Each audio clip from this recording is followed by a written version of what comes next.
नमस्कार, मैं Subodh Kumar Singh, TGT maths, yes memorial school, sector 58, Noida. आज मैं इस वीडियो में आपके साथ बाकी के यानी क्वेश्चन नंबर 9 से लेके question number 16 some application of trigonometry NCERT का डिस्कशन करने जा रहा हूँ। इस बात का ध्यान रखिएगा कि क्वेश्चन नंबर 9 से लेके क्वेश्चन नंबर 16 तक बहुत इंपॉर्टेंट क्वेश्चन है, ठीक है। और हर एक क्वेश्चन का प्रैक्टिस आप लोग बहुत अच्छे से करेंगे। तो बिना टाइम वेस्ट किए चलिए हम क्वेश्चन सॉल्व करते हैं। क्वेश्चन नंबर 9, क्वेश्चन को पढ़िएगा। The angle of elevation of the top of the building from the foot of the tower is 30 degree. यानी मेरे पास एक बिल्डिंग है और एक टावर है, तो दोनों चीज मैं लिख दूं एज यूजुअल, जैसे मैं करता हूं वैसे ही मैं यहाँ पे करूंगा। इस तरीके से होता क्या है कि अगर आप थोड़ा डिफरेंट बनाइए, क्योंकि मैंने भी आपको बताया था कि सारे बच्चे जो 10th क्लास के बोर्ड में अपीयर होंगे वो ट्रायंगल बनाएंगे। तो आप क्या डिफरेंट करते हैं, तो आप प्रॉपर, और ज़्यादा कुछ भी नहीं है, सब कुछ हैंडमेड ही है, कुछ भी स्केल यूज़ नहीं करना है। बस एक लाइन खींचने के जगह पे मैंने एक रेक्टेंगल बनवा रहा हूँ मैं, ताकि एक्चुअल फिगर थोड़ा सा लगे कि हाँ बिल्डिंग और टावर आपको साफ साफ टीचर को दिखना चाहिए, ठीक है। तो चलिए आगे बढ़ते हैं। नेक्स्ट क्वेश्चन क्या है, क्वेश्चन को दोबारा से पढ़िए। The angle of elevation the top of the building, building के टॉप से from the foot of the tower, और टावर के फुट में जो एंगल ऑफ एलिवेशन बन रहा है, that angle of elevation is 30 degree. Done. Next, and the angle of elevation of the top of the tower from the foot of the building. अब tower के top से building के foot पे जो angle of elevation बन रहा है, that is 60 degree. Done. If the tower is 50 meter height, अगर टावर की हाइट 50 मीटर है, done, then find the height of the building. अब हाइट ऑफ द बिल्डिंग को मैंने x मीटर मान लिया। तो मैं अपने पूरे ट्रायंगल को कंप्लीट करूं। ट्रायंगल का नाम दे देते हैं बेटा, ट्रायंगल का नाम दे देते हैं ट्रायंगल ए बी सी और डी। डन। तो एक बार दोबारा से मैं आपको बता दूं कि यहाँ पे मैं साइन और कॉस का हेल्प नहीं लूंगा, क्योंकि हाइपोटेनस निकालने से कोई फायदा नहीं है। यहाँ पे बिल्डिंग का हाइट यानी सीधा सीधा मतलब बनता है कि इस एंगल के अकॉर्डिंगली मुझे परपेंडिकुलर निकालना है, ठीक है। दोनों ट्रायंगल आपको दिख रहा है, दो ट्रायंगल दिख रहा है, ट्रायंगल ए बी सी और ट्रायंगल बी सी डी। दोनों ट्रायंगल में ये साइड कॉमन है, that is the base of the triangle of both that is the base in both the triangle is same. तो ये मुझे पक्का हेल्प करेगा। इस टाइप का क्वेश्चन हम लोगों ने ऑलरेडी सॉल्व भी किया है। तो इस बात का ध्यान रखिएगा कि 10 लेने में ही फायदा है, तो हम 10 लेके आगे बढ़ेंगे, ठीक है। अब चलिए तो आगे बढ़ते हैं। हम बात करेंगे सबसे पहले ट्रायंगल BCD। ट्रायंगल BCD आपको दिख रहा होगा, BCD 10 60 लिया तो ये मेरा परपेंडिकुलर हो जाएगा और BC मेरा बेस हो जाएगा। चले, यानी 10 60 degree is equals to 50 upon BC। Done. अब इसको सॉल्व करते हैं। 10 60 का वैल्यू होगा √3 50 अपॉन BC, यानी BC आपका कितना हो जाएगा 50 अपॉन √3 मीटर। और इसको अब ऐसे ही स्टॉप करके रखिए, ठीक है। अब आइए ट्रायंगल ABC की बारी आती है। ट्रायंगल ABC की बात करें, ट्रायंगल ABC, तो अगर मैं 10 30 लेता हूं तो ये मेरा परपेंडिकुलर होगा और BC मेरा बेस होगा, ठीक है। तो मैं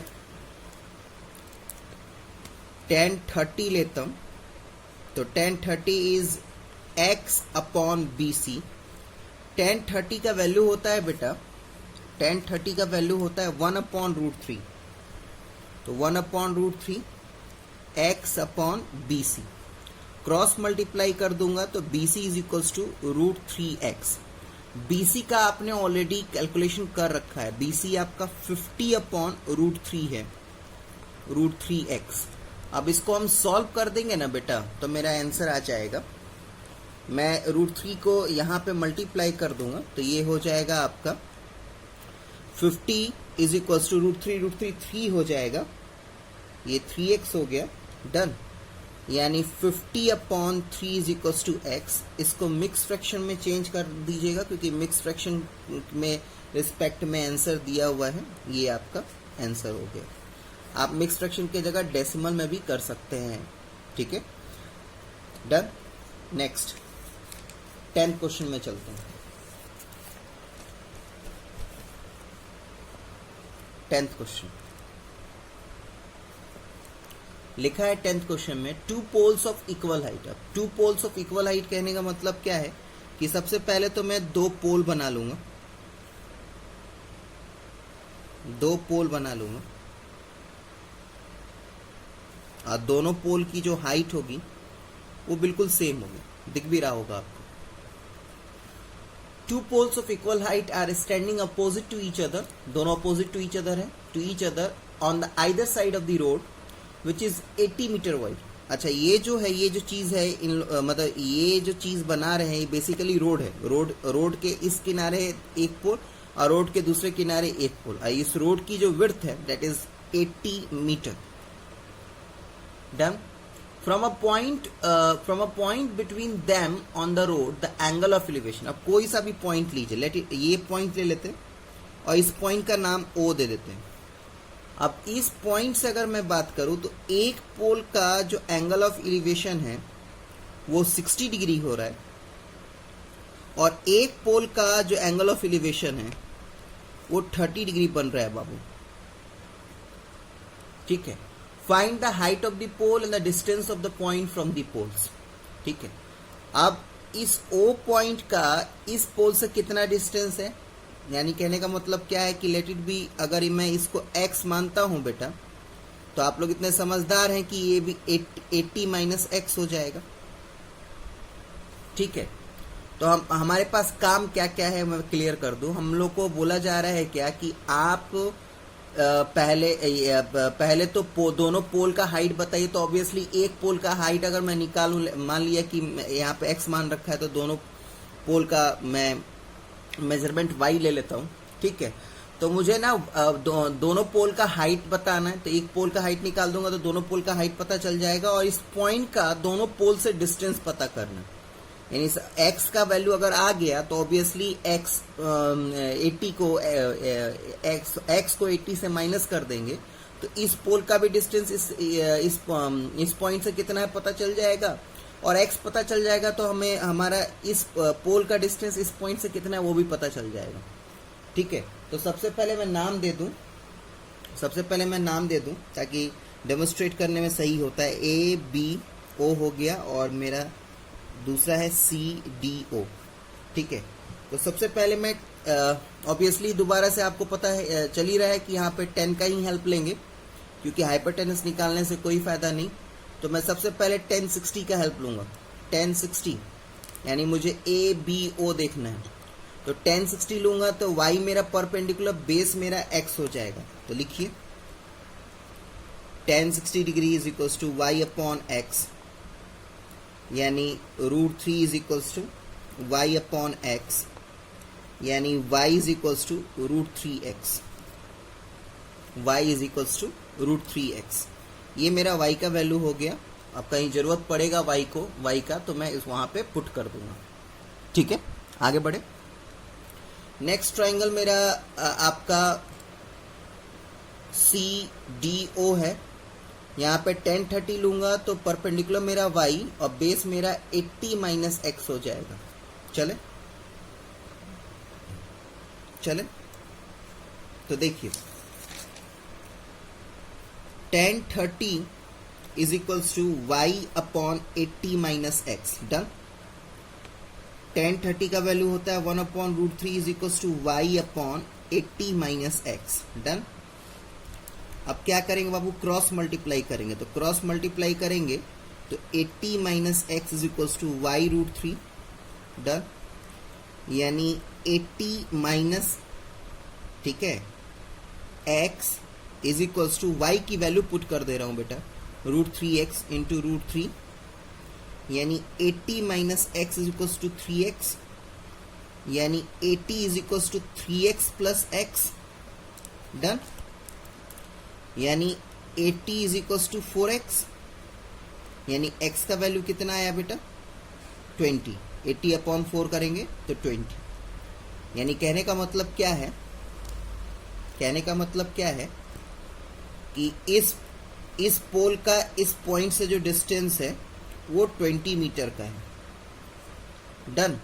तो ऑब्वियसली ये वाला जो होगा वो 80 माइनस 20 यानी 60 मीटर का होगा। दोनों पोल का डिस्टेंस पता चल गया।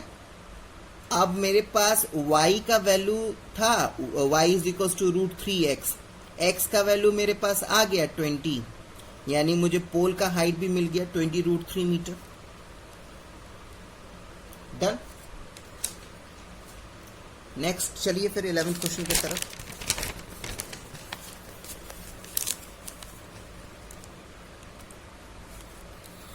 इलेवेंथ क्वेश्चन देखिए क्या है। बोला जा रहा है TV tower stand vertically on the bank of a canal. एक कैनाल है बेटा, एक कैनल है, उस कैनल को मैं बना लूं यहाँ पे। लेट सपोज कीजिए कि ये कैनल है। देखिए ये कैनल है,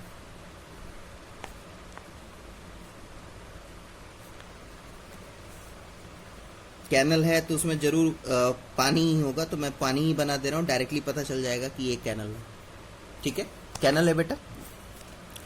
अब इस कैनल के एक छोर पे, कैनल के एक बैंक पे टावर बना है बेटा। ठीक है, एक छोर पे टावर बना है। ठीक है, टी फॉर टावर। आगे बढ़िए। A TV tower stand vertically on a bank of a canal, दिख रहा है आपको। From a point on the other bank directly opposite to the tower, the angle of elevation of the top of the tower is 60 degree.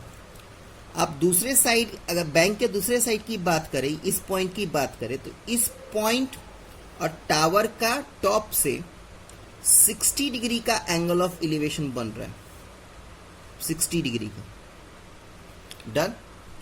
From another point 20 meter away from this point, अब इसी point से 20 metre आगे बढ़ जाइए, इसी point से 20 metre आगे बढ़ जाइए। Line joining the point of the foot of the tower, the angle of elevation of the top of the tower is 30 degree. तो एंगल ऑफ एलिवेशन जो बन रहा है वो 30 डिग्री बन रहा है। डन। हाँ, find the height of the tower, तो let it be x metre, and width of the canal, यानी विड्थ ऑफ द कैनल, यानी कहने का मतलब क्या है कि ये मेरा विड्थ ऑफ द कैनल है। इतना ही चौड़ा था, मैंने रेड कलर का आपको दिख रहा है ना, रेड कलर का ही तो कैनल बनाया था मैंने, तो इसी का चौड़ाई नापना है। यानी मुझे ये, मैं लेट सपोज कीजिए कि y मीटर ले लेता हूं मैं। ठीक है, तो आप ट्राइंगल का फटाफट नाम दे देते हैं। तो ट्राइंगल का नाम दे दीजिए, तो ABCD। चले, तो सबसे पहले मैं ABC लूंगा, tan 60 लूंगा, तो ये मेरा परपेंडिकुलर और ये मेरा बेस हो जाएगा। चले बाबू, tan 60 लूंगा तो x मेरा परपेंडिकुलर और y मेरा बेस हो जाएगा। ठीक है, यानी tan 60 degree is equals to x upon y। tan 60 का वैल्यू √3 होता है x अपॉन y, यानी x का वैल्यू जो होगा वो y √3 हो जाएगा। अब यानी x को कहीं पे पुट करना हो तो हम आराम से y √3 पुट कर सकते हैं। tan 30 देखिए, अगर मैं tan 30 डाला तो मेरा लिए परपेंडिकुलर ये और बेस पूरा ये हो जाएगा, यानी 20 प्लस y। चले, तो देखिए tan 30, तो tan 30 मेरा हो गया x upon 20 plus y। Done. 1030 का वैल्यू होता है बेटा 1/√3 is equals to x plus 20 plus y. Cross multiply करूंगा यानी हो जाएगा 20 plus y is equals to x√3। Done. अब मैं क्या करूंगा बेटा, x की वैल्यू पुट कर दूंगा। तो 20 प्लस वाई, x की वैल्यू आई थी बेटा y√3 इंटू √3 यानी 20 plus y is equals to 3y। Done. यानी कहने का मतलब क्या है बेटा, 20 is equals to 3y minus y यानी 20 इज इक्वल्स टू 2y यानी y का वैल्यू मेरा कितना आ जाएगा बाबू, y का वैल्यू मेरा आ जाएगा y इज इक्वल्स टू 20/2 यानी 10 मीटर। डन। अब x का वैल्यू आपको दिख ही रहा है यहाँ पे, इसमें y का वैल्यू पुट कर दीजिए तो x का वैल्यू कितना आ जाएगा 10√3 मीटर। डन। तो टावर का हाइट और कैनल का विड्थ पता चल गया। चलिए फिर नेक्स्ट 12th क्वेश्चन की तरफ चलिए।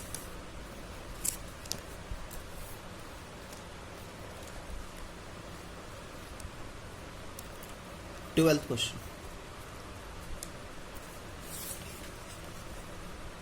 लिखा है from the top of the 7 meter high building, from the top of the 7 meter high building, ठीक है, from the top of the 7 meter high building. तो एक बिल्डिंग बना लेते हैं,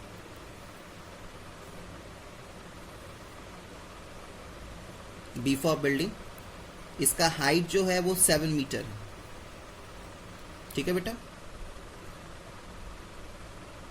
from top of the 7 meter high building the angle of elevation of the top of the cable tower. अब एक cable tower बनाना पड़ेगा तो एक टावर बना लीजिए।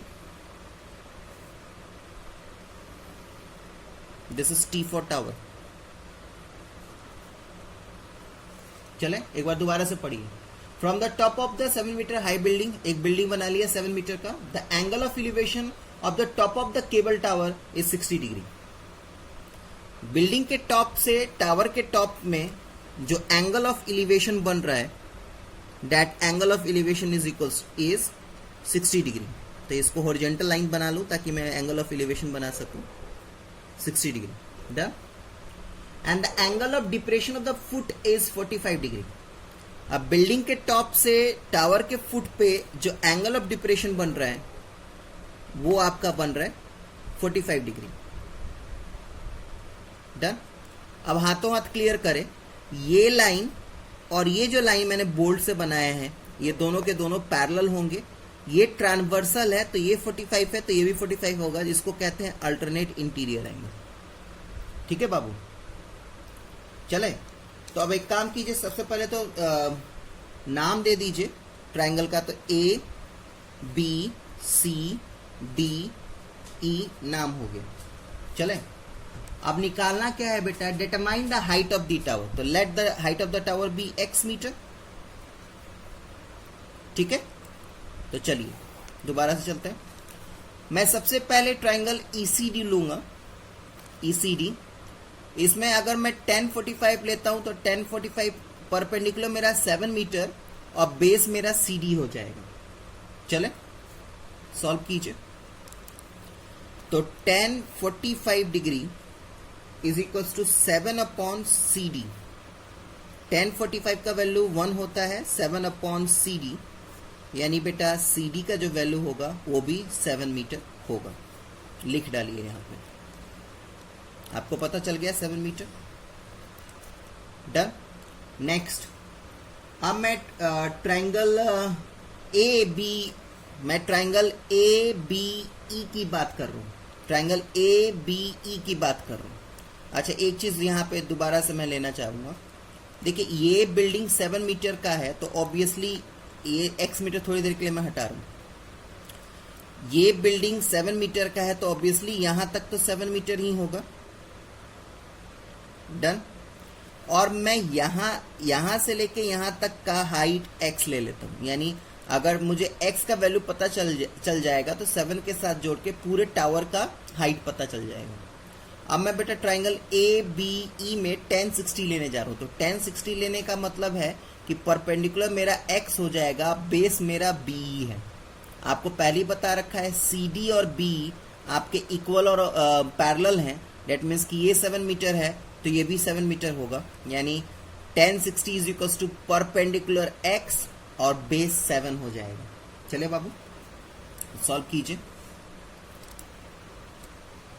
यानी 1060 degree is equals to x upon 7, 1060 का वैल्यू √3 होता है, x अपॉन 7 यानी x is equals to 7√3 meter. अब मुझे हाइट अगर टावर का बताना है हाइट, तो x और 7 दोनों को जोड़ना पड़ेगा। x मेरा 7√3 है और 7 यानी 7 कॉमन ले लिया तो √3 + 1 मीटर मेरा आंसर आ जाएगा। डन। नेक्स्ट क्वेश्चन नंबर 13 के तरफ चलते हैं।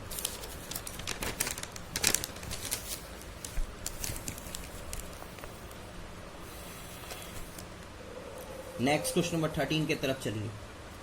देखिए क्या है, an observer from the top of the 7 meter high lighthouse. अब लाइट हाउस बनाना है बेटा, तो लाइट हाउस बनाइए।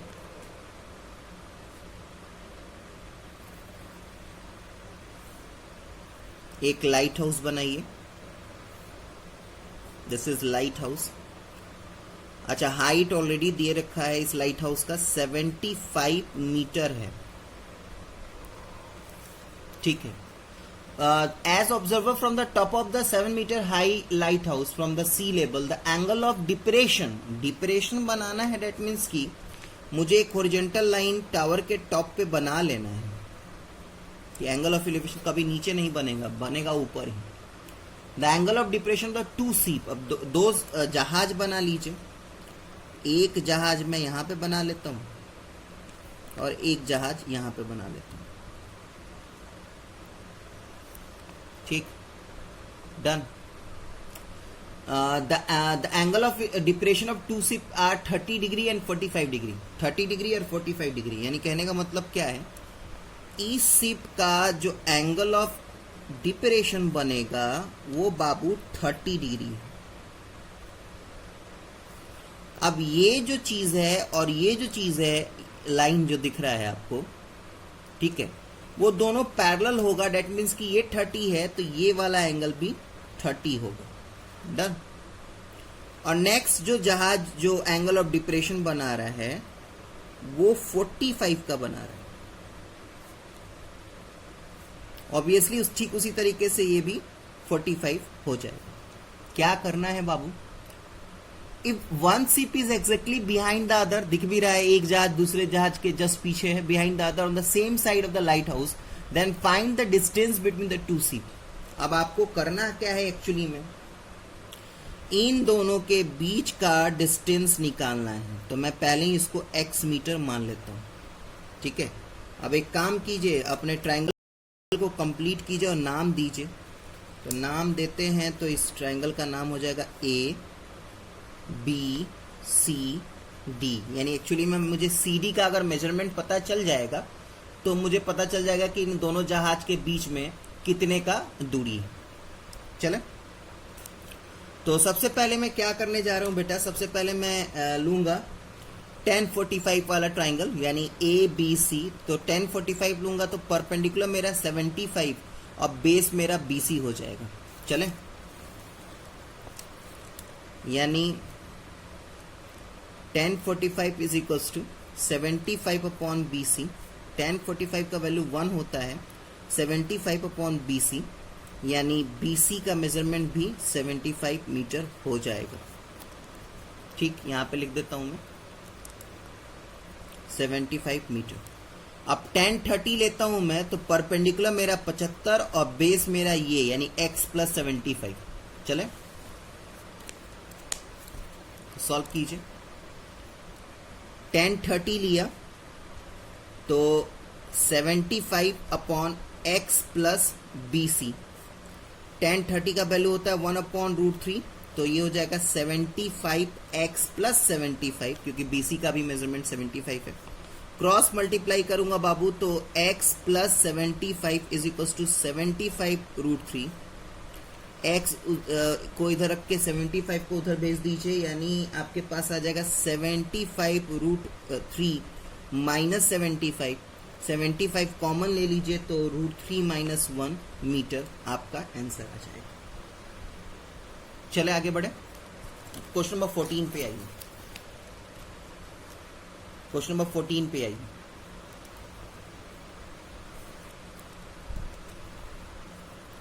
क्वेश्चन नंबर 14 की बात करें तो पढ़िए क्या है। 1.2 मीटर टॉल गर्ल। तो कुछ ये बात ध्यान रखिएगा बेटा, question number I think question number 6 में एक 1.5 मीटर टॉल बॉय था। तो जब भी इस बात का ध्यान रखिएगा कि पर्सन का हाइट दिया रहेगा ना, तो उस हाइट को कभी भी नेग्लेक्ट करने की कोशिश मत कीजिएगा, ठीक है। उस हाइट को आपको लेके चलना है। तो चले आगे बढ़े। तो सबसे पहले क्योंकि यहाँ पे 1.2 मीटर टॉल गर्ल की बात की जा रही है, तो सबसे पहले मैं तो एक लड़की बना लूं। यहाँ पे ये मेरी लड़की है, GIRL, दिस इज गर्ल, और इसका हाइट जो है that is 1.2 meter. Done. Spots of balloon moving with wind in horizontal line at the height of 8.2 meter. एक बलून देख रही है ये, तो लेट सपोज कीजिए कि ये बलून है। आप ये बलून का जो हाइट है बाबू, ये ग्राउंड से पूरा का पूरा 88.2 मीटर का है, ठीक। चले आगे। From the ground, the angle of elevation of the balloon from the eye of the girl at any instant is 60 degree। तो मान लिया कि अभी फिलहाल बलून यहाँ पे है, तो इस समय जो एंगल ऑफ एलिवेशन, तो एंगल ऑफ एलिवेशन कहने का मतलब क्या है, तो आँख ही से ना बनाएंगे। ये तो लड़की का पैर है, आँख से ही बनेगा ना एंगल ऑफ एलिवेशन। तो एंगल ऑफ एलिवेशन यहाँ पे बनेगा आँख के पास, यानी ये वाला एंगल आपका 60 डिग्री है। आगे बढ़े। After some time the angle of elevation reduces to 30 degree. अब एंगल ऑफ एलिवेशन रिड्यूस कर रहा है, डेट मीन्स कि ऑब्जेक्ट जो है वो आपसे दूर जा रहा है। अब दूर जा रहा है मतलब कि लेट सपोज कीजिए कि बलून अब जो है उड़ते उड़ते यहाँ पे आ गया। ध्यान रखिएगा यहाँ पे भी इसका हाइट जो है वो 88.2 मीटर ही होगा। इस समय जो एंगल ऑफ एलिवेशन जो बन रहा है वो आपका बन रहा है 30 डिग्री। ये 30 डिग्री, ठीक है बेटा। आफ्टर ये हो गया। Find the distance travel by the balloon during interval. आपको क्या निकालना है, आपको बेसिकली यहां से लेके यहां तक का बलून का डिस्टेंस कितना है वो निकालना है। तो सबसे पहला पॉइंट बेटा, क्योंकि लड़की आपकी इतने हाइट पे है और उसका आई यहाँ पे है ना बाबू, तो जो भी कैलकुलेशन करेंगे उसके आई से करेंगे, उसके पैर से नहीं। यानी कहने का मतलब क्या है कि जो मेरा ट्राइंगल बनेगा वो ये बनेगा, ये दो ट्राइंगल बनेगा। अगर इस दो ट्राइंगल का नाम मैं दे दूं A, B, C और E और F, तो आपको आपको ट्राइंगल दिख रहे होंगे सबसे पहली बार। और क्योंकि ये हाइट इसकी 1.2 मीटर की है, तो डेट सिंपली मीन्स कि AB का जो मेजरमेंट होगा वो 88.2 मीटर से 1.2 मीटर घटा दीजिए, डेट मीन्स कि आई थिंक 87। हाँ जी, तो 87 मीटर इसका और 87 मीटर इसका मेजरमेंट हम लेंगे, ठीक है। निकालना है क्या है बाबू, निकालना मुझे ये वाला है, ये निकालना है x, ठीक। क्वेश्चन समझ में आया? तो आगे बढ़िए। सबसे पहले मैं 1060 लूंगा, तो 1060 लूंगा इस ट्राइंगल में, तो मेरे लिए परपेंडिकुलर 87 और बेस मेरा BC हो जाएगा, ठीक है। चले, यानी 1060 degree is equals to 87 upon BC। 1060 √3 होता है 87 अपॉन BC, यानी BC का मेजरमेंट मेरा हो जाएगा 87 अपॉन √3 मीटर, ठीक। नेक्स्ट 1030 लेना है, तो 1030 में परपेंडिकुलर मेरा ये और बेस मेरा x प्लस BC हो जाएगा। चले, यानी 1030 is equals to 87 upon x plus B C. tan 30 का वैल्यू होता है 1/√3, 87/x plus B C. Cross multiply करेंगे बेटा तो x plus B C is equal to 87√3 आ जाएगा। BC का मेजरमेंट ऑलरेडी आप लोगों ने कैलकुलेट कर रखा है, 87/√3 इज इक्वल टू 87√3। डन। यानी x का वैल्यू निकालने के लिए मुझे ये सॉल्व करना पड़ेगा 87√3 माइनस 87/√3। ठीक है, तो एलसीएम देखिए, एलसीएम में √3 लेता हूं अगर, तो यहाँ पे 1 है, यानी ऊपर में √3 मल्टीप्लाई होगा, यानी 87 और √3 इंटू √3 3 हो जाएगा, माइनस 87। चले आगे बढ़े, तो 87 इंटू 3 करेंगे बाबू, तो ये आ जाएगा आपका 261 माइनस 87/√3। ठीक, ये आ गया आपका 174/√3। अब इसको रैशनलाइज करना है, तो रैशनलाइज करने का मतलब क्या है, डिनोमिनेटर में √3 यानी न्यूमरेटर में √3 और डिनोमिनेटर में भी √3 से मल्टीप्लाई कर देंगे, तो ये हो जाएगा 174 इंटू √3 और √3 बन जाएगा 3। ठीक है, फिर कैंसिल आउट हो जाएगा क्योंकि 7 5 12 होता है, 3 से कैंसिल हो जाएगा, तो ये हो जाएगा आपका 58√3 मीटर। ठीक है, 58√3 मीटर। नेक्स्ट क्वेश्चन नंबर 15 की तरफ चल रहे हैं बेटा। क्वेश्चन नंबर 15 बेटा बहुत ज्यादा इंपॉर्टेंट क्वेश्चन है। मैं आप लोग को बता दूं, सबसे ज्यादा इंपॉर्टेंट क्वेश्चन इस एक्सरसाइज का है, और मैं अगर एग्जामिनर होता, मुझे क्वेश्चन पेपर सेट करना होता, तो मैं यही क्वेश्चन आपको देता पेपर में सॉल्व करने के लिए। तो बहुत इंपॉर्टेंट क्वेश्चन है, क्योंकि इसमें ट्रिग्नोमेट्री के अलावा अलग भी कुछ फॉर्मूले का यूज किया गया है। और मैंने आपको पहले भी बताया था कि टीचरों के नज़र में ऐसे क्वेश्चंस होते हैं जिसमें उस चैप्टर के अलावा अदर कॉन्सेप्ट के भी फॉर्मूले उसमें यूज किए गए हैं। तो बिना टाइम वेस्ट किए चलिए आगे बढ़ते हैं। A straight highway leads to the foot of the tower, यानी टावर बनाइए। सबसे पहले टावर बना लीजिए।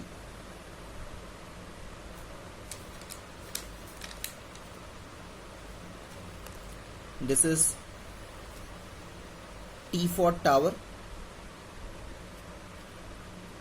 A man is standing at the top of the tower. अब एक इंसान है यहाँ पे खड़ा है top of the tower. Observe a car at the angle of depression of 30 degree. तो एक कार बनाइए। लेट सपोज कीजिए कि ये कार है। लेट सपोज कीजिए कि ये कार है, तो एंगल ऑफ डिप्रेशन यानी ऊपर में बनेगा, तो ये हॉरिजॉन्टल लाइन है, तो एंगल ऑफ डिप्रेशन आपका ये हो जाएगा। ठीक है, ये 30 डिग्री। अब ये 30 है बाबू, तो ऑब्वियसली ये भी 30 होगा। Which is approaching the foot of the tower with a uniform speed. अच्छा, यहां पे जो कार का स्पीड है बाबू, वो मैं लिख दूं, let it be x meter पर सेकेंड। ठीक है, 6 सेकेंड लेटर, मान लिया कि 6 सेकेंड लेटर के बाद कार यहां पे पहुंच गई। तो यहां पे एक और कार बना लूं मैं। ठीक है, यानी बात समझ में आया। यहां से लेके यहां तक में जो टाइम लगा वो आपका 6 सेकेंड है। ठीक है, यहां से लेके यहां तक जो कार को ट्रेवल करने में टाइम लगा वो आपका 6 सेकेंड है। स्पीड आपका x मीटर पर सेकेंड मैंने मान लिया है। The angle of depression of the car is found to be 60 degree. अब यहां पे जो एंगल ऑफ डिप्रेशन जो कार बना रहा है वो आपका बन रहा है 60 डिग्री का, यानी ये भी 60 होगा।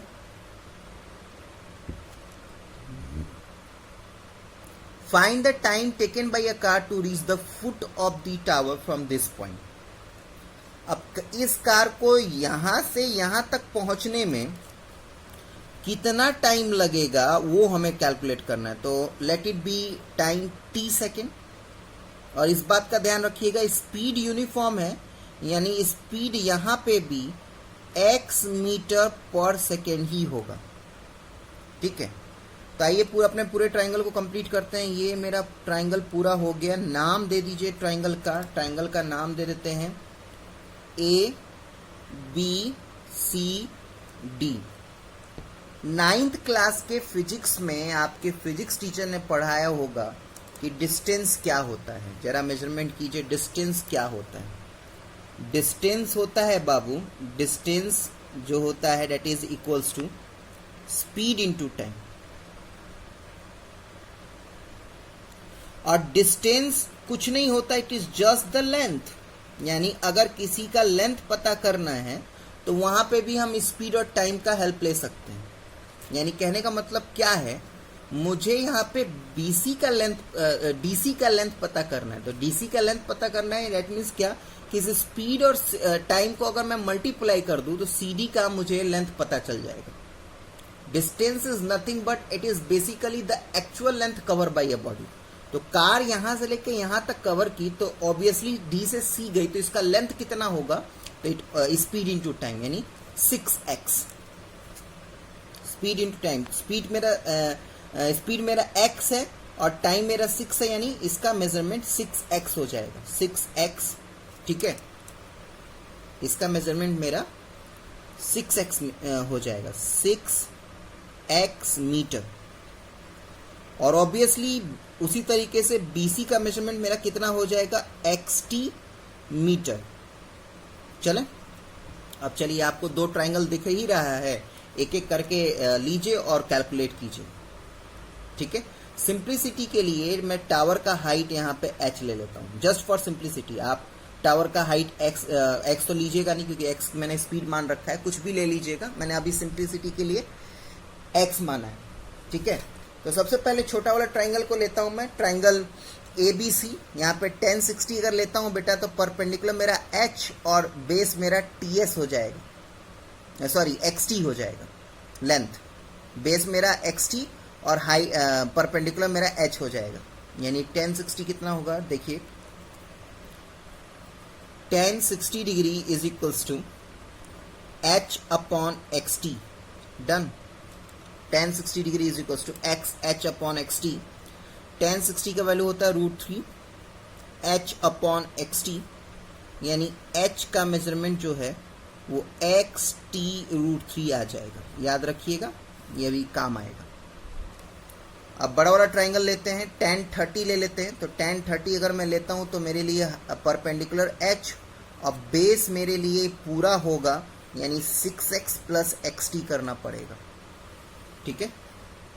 तो चलिए 1030 डिग्री, तो ये मेरा हो जाएगा बेटा h upon 6x plus XT। 1030 हो गया बेटा मेरा 1 अपॉन √3। h का भी वैल्यू पुट कर ही दीजिए, तो x प्लस √3, h का वैल्यू ऑलरेडी कैलकुलेटेड है, सॉरी x प्लस √3 नहीं है, XT √3 है, upon 6x plus XT। Cross multiply करूंगा, तो क्रॉस मल्टीप्लाई करेंगे तो यहाँ पे आ जाएगा 6x प्लस XT, और इस √3 को इस इनसे मल्टीप्लाई करूंगा तो √3 बिकम्स 3, यानी यहाँ पे आ जाएगा 3XT। यानी 6x is equals to 3XT minus XT, यानी 6x is equals to 2XT, यानी 6x upon 2x is equals to t। और आपको पता है इसको कैंसिल आउट करके आपका कितना आंसर आएगा, 3। दैट इज 3 सेकेंड का टाइम लगेगा।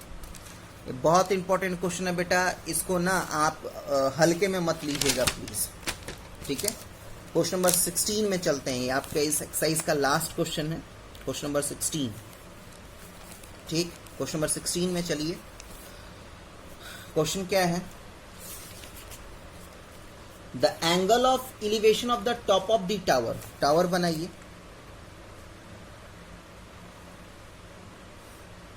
this is T for tower. The angle of elevation of the top of the tower from a point at a distance 4 meter and 9 meter from the base of the tower. अब इसके base से 4 metre दूर पे एक point लीजिए और इसी के बेस से 9 मीटर के दूर पे एक और पॉइंट लीजिए। ठीक है, 2 point at a distance of 4 meter दिख रहा है and 9 meter from the base of the tower and in the same straight line पे भी है line with it are complementary. ठीक है, क्या है दोबारा से पढ़ते हैं। द एंगल ऑफ एलिवेशन, अच्छा एंगल ऑफ एलिवेशन अगर इस पॉइंट से की बात करें और इस पॉइंट से बात करें तो ये दोनों जो एंगल आपका है वो कॉम्प्लीमेंट्री है। अब कॉम्प्लीमेंट्री एंगल कहने का मतलब क्या है बाबू, कि अगर ये 30 है तो ये 90 माइनस 30 होगा, यानी दो कॉम्प्लीमेंट्री एंगल का सम 90 होता है। तो ऑब्वियसली अगर मैंने इसको थीटा माना तो ये 90 डिग्री माइनस थीटा होगा। मेजरमेंट तो मुझे पता नहीं है ना। ठीक है, अच्छा 90 डिग्री माइनस थीटा आप इसको भी ले सकते हैं, थीटा इसको भी ले सकते हैं, वो आपके ऊपर है। चले, क्या करना है, मुझे प्रूफ करना है कि टावर का हाइट, मान लिया कि अभी टावर का हाइट मैंने h ले लिया है, तो इस टावर का हाइट मुझे प्रूफ करना है 6 मीटर। ये दिया नहीं है, प्रूफ करना है। ठीक है, तो मान लिया ट्रायंगल का नाम दे देते हैं ए बी सी और डी।